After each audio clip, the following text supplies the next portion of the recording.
ஆணின் கற்பு பெண்ணின் கற்பு விஷயத்தில் ஆசாமிகள் வழக்கம் போல் போலி பத்தினித்தன்மையை காட்டி இருக்கிறார்கள். அது பற்றி இந்த காணொளியில் பார்ப்போம். வீரமணி ஆசிரியராக உள்ள உண்மை மாதமிருமுறை இதழில் வந்த கேள்வி பதில். ஜனவரி 1, 15 இதழ் 2013. கேள்வி: கற்பு என்னும் சொல் பொதுவானதா? அல்லது பெண்களுக்கு மட்டும் என்று ஏற்படுத்தப்பட்டதா? ஜே.இ. பியுலா, ஆற்காடு. அரைவேக்காட்டு அறிவு. வீரமணி பதில்: நம் இலக்கியத்தில் கற்பெனப்படுவது சொற்றிரம்பாமை. சொன்ன சொற்படி நடப்பது அடிக்கோடு காப்பாற்றிக் கொளல் என்று கூறப்பட்டுள்ளது. அது பிறகு ஏனோ மனுதர்ம விதிகளால் பெண்களுக்கு மட்டுமே கூறப்பட்ட ஒருதலைச் சார்பு நியதியானது. தற்போது நடைமுறையில் பெண்களுக்கு மட்டுமே வற்புறுத்தப்படுகிறது. ஆண்களுக்கு அது வற்புறுத்தப்படுவதில்லை. கற்புக்கரசி என்பது போல் கற்புக்கரசன் என்ற சொல்லாட்சி புழக்கத்தில் இல்லையே. அடிக்கோடு சிந்தித்தீர்களா? வீரமணி என்ன சொல்ல வருகிறார் என்றால். மனுதர்ம விதி தான் பெண்களுக்கு மட்டுமே கற்பு என்கிற ஒரு தலைச்சார்பு விதியை ஏற்படுத்தியதாக கூறுகிறார். அது உண்மை தானா? ஈ.வே. ராமசாமியிலிருந்து இதுவரை எந்த தீக்கவினரின் உண்மை பேசி இருக்கிறார்கள்? வீரமணி மட்டும் பேசிவிட. உலகில் பிற மத வேத புத்தகங்கள் பெண்களுக்கு எதை விதித்துள்ளதோ. அதைத் தான் இந்திய மதங்களும் விதித்துள்ளது. இந்த விஷயத்தில் அறிவு நாணயமற்ற தீக்கவினரின் பகுத்தறிவு. கற்பு என்பதை இந்திய மதங்கள் தான் ஏற்படுத்தியது. திணித்தது என்பது போல் திரித்து. பிற மதங்களின் பெண்ணடிமைதனத்தை மறைக்க முயல்கிற பித்தலாட்டத்தை செய்கிறது. கற்புக்கரசி என்பது போல் கற்புக்கரசன் என்ற சொல்லாட்சி புழக்கத்தில் இல்லையே. என்கிறார் எல்லாம் தெரிந்த ஏகாம்பரம் போல வீரமணி. ஒரு இல், ஒரு சொல், ஒரு வில் என வாழ்ந்த ராமன். கற்புக்கரசன் என்கிற சொல்லாட்சிக்கே உரியவன் இல்லையா? அது ஈரோடு கண்ணாடிக்காரனுக்கு ஏன் தெரியாமல் போனது? பொதுவாக தீக்க ஆசாமிகளுக்கு கண்ணகியையும் பிடிக்காது. இராமனையும் பிடிக்காது. இரு பாலரும் பத்தினித்தனத்தை உரைத்ததால். ஆனால் கற்பை பற்றி பேசுயா என்றால் மணிக்கணக்கால் பேசுவான். இந்த யோக்கியதை அறிவை வைத்து கொண்டு கற்பை பற்றி பேசலாமா? நடைமுறையில் கற்பு பெண்களுக்கு மட்டுமே வற்புறுத்தப்படுகிறது. ஆண்களுக்கு அது வற்புறுத்தப்படுவதில்லை என்கிறார் வீரமணி. மதங்களை விட்டுத் தள்ளுவோம். இந்த விஷயத்தில் ஈ.வே. ராமசாமி மதவேதங்களை விட மேன்மையான கருத்துகளை சொன்னாரா? அல்லது அவரும் காலங்காலமாக புரையோடி போயிருந்த ஆணாதிக்க புத்தியுடனேயே பேசினாரா என பார்ப்போம். காரணம்: திருமணம் பெண்களை அடிமைப்படுத்துகிறது என ஒரு பக்கம் கூறிக்கொண்டே. தள்ளாத தம் 72 வயதில் 28 வயது பெண்ணை மணந்து. அதே அடிமைத்தனத்தை செய்த அந்த ஒழுக்கமற்ற. சொல்லுக்கும் செயலுக்கும் சம்பந்தமில்லாது வாழ்க்கை வாழ்ந்தவன் கூறுவதில் என்ன நியாயத்தன்மை இருக்கும் என்கிற கேள்வியில் நியாயம் இல்லாமலா போகும்? யாரை பார்த்துச் சிங்காரித்துக் கொள்கிறாய்? சினிமாக்காரியை பார்த்து தானே காப்பி அடிக்கிறாய். சினிமாக்காரிகளின் யோக்கியதை என்ன? நமக்கு தெரியாதா? இப்படி சொன்னது யாராக இருக்கும் என்று நினைக்கிறீர்கள்? யாரோ ஒரு சாமானியன். தம் மனைவியின் நடத்தையில் சந்தேகம் கொண்டு. அதனால் சொன்ன வார்த்தைகளாக இவற்றைக் கருதினால். நிச்சயம் நீங்கள் ஏமாந்து போவீர்கள்.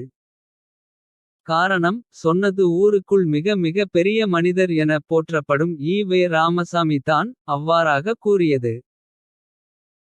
சக பாலினத்தவரை இப்படி நாகரிகமில்லாமல். கேவலமாக பேச தமிழகத்தில் ஈ.வே. ராமசாமியை. விடுதலை மார்ச் 14, 1972 விட்டால் வேறு யார் இருக்கிறார்கள்? அழுக்கு உருண்டையாக இருந்த ஈ.வே. ராமசாமிக்கு ஒரு பெண் தன்னை சுத்தமாக. அழகாக வைத்து கொண்டால். அது ஈ.வே. ராமசாமிக்கு ஒரு வித ஒவ்வாமையை தருகிறது. அவள் கற்புத்தன்மையை சந்தேகிக்க வைக்கிறது. தன்னை போலவே அழுக்கு உருண்டையாக இருப்பவர்கள் தான் உத்தமி களாக இருப்பார்கள் என்பது ஈ.வே. ராமசாமியின் கேடு கெட்ட பகுத்தறிவின் வெளிப்பாடு. ஈ.வே. ராமசாமிக்கு பெண்ணின் கற்பு. அவர்கள் போடும் மேக்கப்பில் தெரிந்தது போலும். மனுதர்மம் சொன்னதாக சொல்லும் பெண்ணடிமைதனத்தை விட. இது மேலானதா? கீழாலானதா? வீரமணி கீழாலானது என தான் சொல்வோம். காரணம்: ஈ.வே. ராமசாமி கூறியதில் வக்ரத்தன்மையும். குரூரத்தன்மையும் நிரம்பி உள்ளதே. ஈவே ராமசாமி இதுவரை பகட்டான ஆடை உடுத்தி வாசனை திரவியங்களை பூசிக்கொண்டு திரியும் எந்த ஆண்மகனை பார்த்தாவது. யாரை பார்த்து சிங்காரித்துக் கொள்கிறாய். இப்படி பகட்டாயிருக்கிற மைனர்களின் யோக்கியதை எனக்கு தெரியாதா எனக் கேட்டிருக்கிறாரா. சிங்காரித்துக் கொள்வது தனியொரு பெண்ணின் விருப்பம். உரிமை என புரிந்து கொள்ளும் அறிவின்றி அதை விமர்சிக்கிறார். இங்கே நாம் ஈவே ராமசாமியை அழுக்குருண்டை என சொன்னதற்காக தீக்க ஆசாமிகள் யாரும் கோபித்துக் கொள்ள வேண்டும். காரணம் சக மனிதனை அவ்வாறாக பகடி செய்ய கற்றுத்தந்ததே விடுதலை பத்திரிகை ஆசாமிகள் தான் என்பதனை ஒரு ஆதாரத்துடன் தருகிறோம். கி. வீரமணியை ஆசிரியராக உண்மை இதழின் டிசம்பர் 16, 31, 2022 தேதியிட்ட இதழில் வந்த ஒரு கட்டுரையை பார்ப்போம். அதில் ஆய்வுக் கட்டுரை புத்தம் பெரியாரியம் இந்துத்துவம் என்கிற தலைப்பில் வந்த கட்டுரையில் கூறப்பட்டிருந்தது. தந்தை பெரியார் அவர்களால் மாபெரும் அழுக்குருண்டை என்று வர்ணிக்கப்பட்ட முன்னாள் இந்திய ஒன்றிய அரசின் குடியரசுத் தலைவரும் தத்துவமேதை என்று கூறப்படுபவருமான டாக்டர் எஸ். இராதாகிருஷ்ணன் என குறிப்பிட்டு இருந்தார்கள். நாட்டின் ஜனாதிபதியாக இருந்த நபரை அழுக்குருண்டை என சொல்கிற அளவு ஈவே ராமசாமியின் அறிவு தரம் தாழ்ந்துள்ளது என்பது எத்தகைய வெட்கக்கேடு. அதனால் பதிலுக்கு நாம் அவரை அவ்வாறாக அழைத்ததில் பிழை இல்லையே. ஈவே ராமசாமி ஒரு போதும் ஆணின் கற்பை கேள்வி கேட்டதில்லை. எப்போது பார்த்தாலும் பெண்ணின் கற்பே அவர் மூளையில் வியாபித்து இருந்தது. ராவணனால் தூக்கி செல்லப்பட்ட சீதை எப்படி கற்புடன் இருந்திருக்க முடியும் என கேள்வி எழுப்பினார். பெண்ணின் கற்பு பற்றி ஈவே ராமசாமியே கேள்வி கேட்டு ஈவே ராமசாமியே பதிலும் கூறுகிறார் இப்படி. கேள்வி: உண்மையான கற்பு எது? ஈவே ராமசாமி பதில்: தனக்கு இஷ்டப்பட்டவனிடம் இணங்கி இருப்பதே உண்மையான கற்பு. கேள்வி: போலி கற்பு என்றால் எது? ஈவே ராமசாமி பதில்: ஊராருக்கோ சாமிக்கோ நரகத்திற்கோ அடிக்கோ உதைக்கோ பணத்திற்கோ பயந்து மனதிற்கு பிடித்தமில்லாதபோது இணங்கி இருப்பதே போலிக்கற்பு. குடியரசு கேள்வி பதில்: ஜனவரி 15, 1949. ஒரு பெண் எதன் காரணமாகவாவேனும் கற்புடன் இருந்துவிட்டு போகட்டும். இல்லாமல் போகட்டும். உனக்கென்னையா வந்தது. அதை ஏன் நீ ஆராய்கிறாய்? ஈவே ராமசாமி இது போல் ஆணின் கற்பை அக்கு வேறு ஆணிவேராக அலசினாரா என்றால் இல்லை. எதுவுமே செய்ய இயலாத காலம் போன கடைசியில் திருமணம் முடித்தவனின் புத்தி இப்படி கேடு கெட்டு. பெண்ணின் பத்தினித்தன்மை குறித்த ஆராய்ச்சியில் தான் இறங்கும் என்பதைத் தவிர இதில் ஒரு சுயமரியாதையுமில்லை. பெண்ணியமும் இல்லை. அறிவு ஆராய்ச்சியுமில்லை. இத்தகைய அசிங்கமான யோக்கியதையை வைத்துக் கொண்டு தான் கி. வீரமணி வேத புத்தகங்களுக்குள் மூக்கை நுழைக்கிறார். அவனவன் ஆசன துவாரத்தை கழுவி சுத்தமாக வைத்து கொள்ள வேண்டும் என்கிற அறிவில்லாமல். அடுத்தவனின் ஆசன துவாரம் நாறுகிறது என மூக்கை பொத்துகிறான். மேலும் ஈவே ராமசாமி சொன்னது: 1. சீதா புருஷன் பந்தோபஸ்தினால் வேறு புருஷன் சாவகாசம் செய்ய முடியவில்லை. 2. மீனாக்ஷி புருஷன் உதைத்து விடுவானே என்று உதைக்கு பயந்து சோரம் செய்யவில்லை. 3. நாமகிரி ஜனங்கள் கேவலமாய் பேசுவார்களே என்று மானத்திற்கு பயந்து வேறு புருஷனை இச்சிக்கவில்லை. 4. ரஞ்சிதம் தன் மனதிற்கு பிடித்த கணவன் கிடைக்கவில்லை என்று கருதி யாருக்கும் இணங்கவில்லை. 5. சரஸ்வதி மேல் லோகத்தில் செக்கில் போட்டு ஆட்டுவாரென்ற கஷ்டத்திற்கு பயந்து யாருக்கும் இணங்கவில்லை. 6. மேனகை தான் கேட்டளவு பணம் கொடுக்கவில்லை என்று கருதி யாருக்கும் சம்மதிக்கவில்லை. 7. கோகிலா தன் காதலனுடன் செய்து கொண்ட ஒப்பந்தத்திற்கு விரோதமே என்று கருதி வேறு யாருக்கும் ஒப்பவில்லை. குடி அரசு டிசம்பர் 21, 1930. இதை வாசித்ததும் கண்டு பிடிச்சிட்டாரையா ராமசாமி கண்டு பிடிச்சிட்டாரு என ஈவே ராமசாமியை பாராட்டாமல் இருக்க முடியவில்லை. எவ்வளவு பெரிய ஆராய்ச்சி. எவ்வளவு தேவையான ஆராய்ச்சி. ஈவே ராமசாமி தப்பி தவறி கூட ஆண் ஏன் கற்புடன் இருந்தான் என ஆராய்ச்சி செய்யவில்லை. தன்னை அறியாமலேயே பெண்களுக்கு தான் கற்பு என்கிற முடிவுக்கு வந்துவிடுகிறார் இல்லையா இதன் மூலம். ஈவே ராமசாமியின் பாணியிலேயே ஒருவர் நம் பதிவுக்கு முன்பு இங்க நம் கருத்துரை தெரிவித்தார். 1. மணியம்மை ஈ. ராமசாமி மூத்திரவாளியால் மண்டையை பொளந்து விடுவானோ என யாருக்கும் இணங்கவில்லை. 2. நாகம்மை வெங்கடப்ப நாயக்கரின் குடும்ப பெயர் கெட்டுவிடும் என வேறு யாரையும் இச்சிக்கவில்லை.